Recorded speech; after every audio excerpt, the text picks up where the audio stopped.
Art is a good word to put it because it definitely is more art than science. I cannot give you a formula on what to do. So my shorts are a few different buckets. There's one evergreen theme, which I call negative unit economics. So these tend to be in the same themes that I look for longs. Those are fast-growing industry going through a lot of changes, disruptions happening. But one thing tend to happen is when a lot of new business coming to the market at the same time, it's very hard for the market to tell who are the real winners, who are the pretenders, as I call them.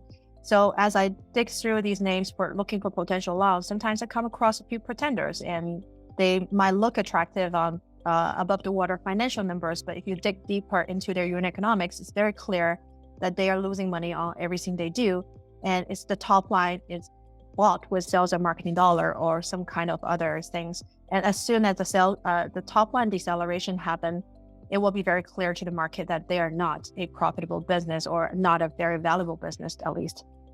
So, and some of these companies does get to a zero, in my opinion, as they have a relatively weak balance sheet and the management is too bullish on it, burns cash too fast.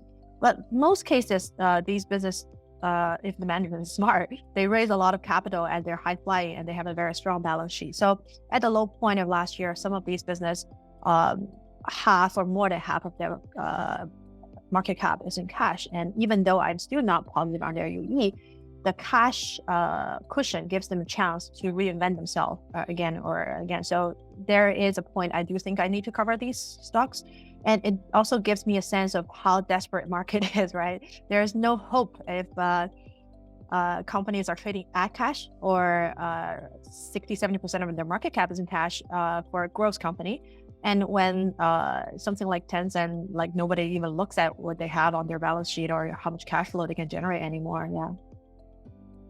Quite natural that my book is a mix of small mid cap and a handful of larger cap names. Because as I said, I do theme-based investing, and my particular interest in looking at industry and sectors that's going through structural change and shift. And usually the emergent players in these sectoral changes are small when they first come to market and tend to be undercovered. Not to say that I don't ever buy large cap names, then I do. And there are names that in the TMT space I'm very familiar with, I'm very comfortable with at times when they're cheap enough. But there's no differentiation in terms of what I know about them and everyone else know about them. When it comes to small to mid cap, I think there's not a ton of research going into it. So for us to understand the business better than everyone else, it's much easier.